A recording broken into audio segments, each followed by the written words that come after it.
This video will show you how to replace the front passenger side engine mount on a Toyota Matrix. This will be located along the passenger side of your engine compartment. Let's get into it. Okay friend, let's get started on our job. Now the engine mount we're replacing is located just next to our power steering reservoir. We can see it right down in this area. Up along the top of the engine, we need to remove our plastic engine cover. Inside of each of these two ports, you should find a 10mm mounting nut.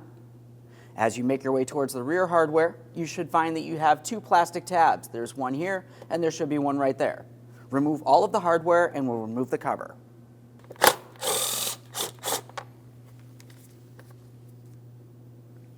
Now there should be one here. Ours is missing. Just go ahead and remove that as well. We'll make our way to the rear hardware. Now for these plastic tabs, you can use pretty much anything as a prying device. I'm using a trim tool. You can also use a screwdriver. Go ahead and remove the pair of those, and we'll lift up on the cover. Now that we have the upper engine cover out of the way, we have a clear view of that engine mount. We're going to start with the hardware that leads to the engine. Now there is one bolt up in the open, up along the top here. But look just below this area. Down in here, you can see that there's other hardware. Now we have two studs. There's one that's out in the open on the front that you can easily see. The other one's along the back side of this mount. They're both the same. They have a 14mm mounting nut holding them in place. You can attempt to remove these from up here using a ratchet or a wrench, whatever's easiest for you. I typically like to make my way underneath the passenger side front, make my way all the way up with a long extension so I can remove both of these mounting nuts first. So that's what I'm going to do. Now as I make my way under the front of the car, I can see my engine oil pan. We can see our side splash shield. We need to make our way right up along the passenger side of the engine. You can gently flex this splash shield. You don't have to fully remove it. And we'll use our 14mm long extension all the way up to our hardware.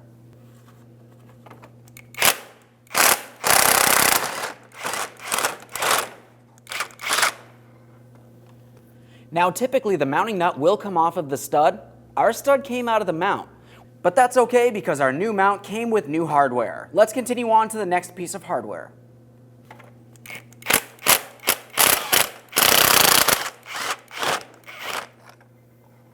That stud came out as well. We'll just go ahead and set both of these aside for recycling. Now that we have that hardware out of there, there's one more thing I want to mention while we're under here. When we go to remove the mount, we want to make sure we have support underneath our engine oil pan. Now you could carefully go under this area, but you want to be very careful not to cause any damage. For this, I typically like to go along the edge of my oil pan. I can use a block of wood, and this is going to be a great area to hold on to. Whichever way is easiest for you. We'll go ahead and make our way out from under the vehicle. This is where I'm going to apply pressure. After applying light pressure along that bottom of the oil pan, we're up inside the engine compartment. We need to dislodge our power steering reservoir. Now keep in mind, typically there will be fluid inside the reservoir. Ours is empty right now. You shouldn't necessarily have to worry about that as long as you don't tip this completely over, in which case it might leak out the top. Now let's just carefully start dislodging this from its mounting bracket. There's a locking tab along the outboard side of this bracket.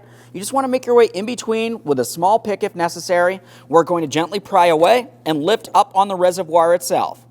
Now at this point, this can move around as necessary. We can pivot it out of our way, and we'll continue on with that mount next. Now we still have pressure underneath that engine oil pan, so we're up along our hardware here for the mount. We're using a 14mm for the rest of our hardware here.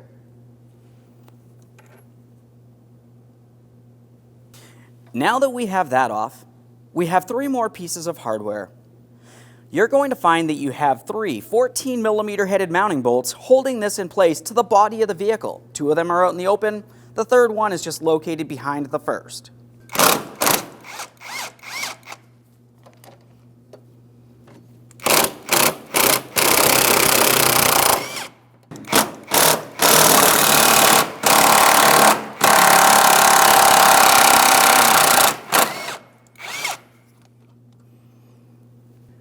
Let's take hold of that mount and we'll carefully lift it up and out of the engine compartment.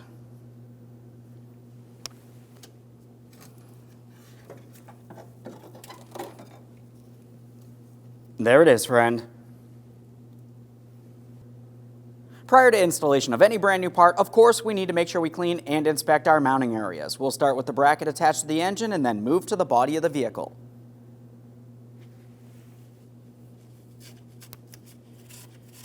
Let's make sure nothing's rotted or weak here. This looks good.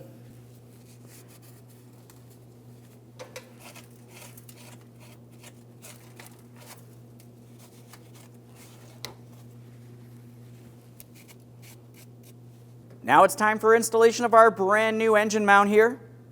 We'll carefully get this in position. When we bring it down towards the body of the vehicle, we need to make sure that we have our studs on the mount going through the bracket attached to our engine.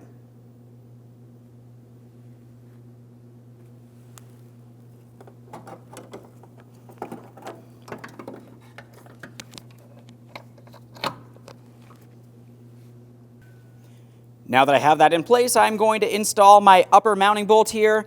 As of right now, we are only starting in all of the hardware while we're up top here. We're going to leave it loose. We'll go for the lower hardware, holding this to the body of the vehicle here. You can make any adjustments to your engine as necessary. Raise or lower it using your jack.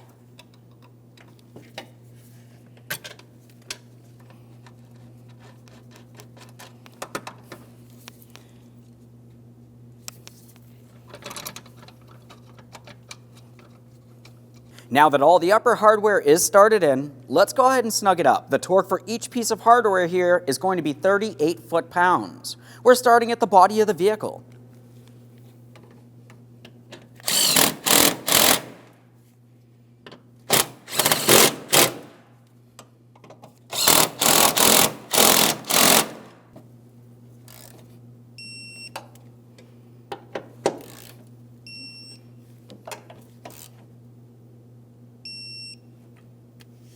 Now at this point, we need to pay attention to the joining area of the mount to the engine bracket. If you need to raise or lower the engine, now's the time to do it. Once it's touching up against each other, we'll continue on by snugging this bolt and torquing it to 38 foot-pounds as well.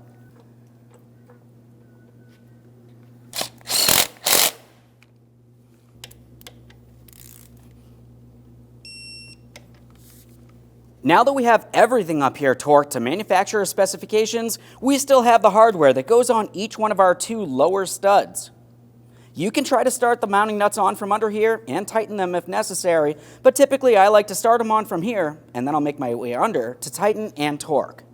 Each of these two mounting nuts is also a 14 millimeter for your reference.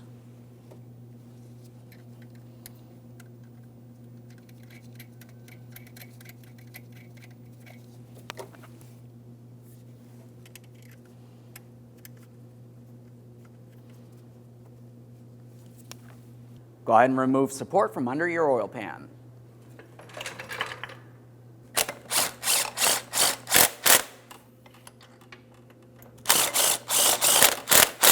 We're torquing those to 38 foot-pounds as well.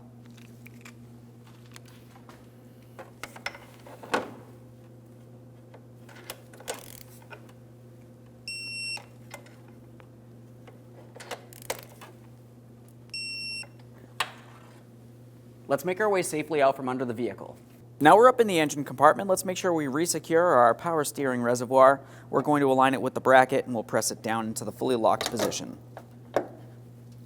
Now that I have that pressed down, I'm going to attempt to pull it out of place. We want to make sure it's not loose in any way. Continue on to your engine cover next. Let's bring this over. We're trying to align our studs here.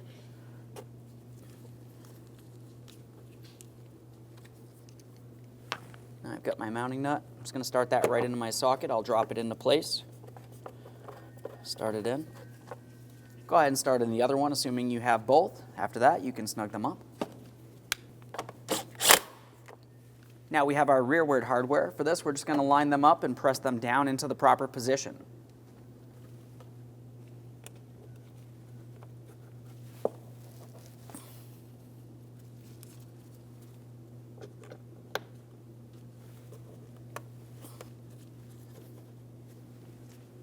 Okay, friend, we finished the installation of our front passenger side engine mount. Now the next thing you have to do is make your way into the passenger compartment. You're going to start the vehicle, let it run, and make sure you don't feel any odd vibrations. Aside from that, thanks for watching. When only the best will do, demand TRQ. The only company that lets you view before you do. TRQ is committed to offering the highest quality aftermarket auto parts that are engineered for peace of mind. Thanks for using and viewing with TRQ.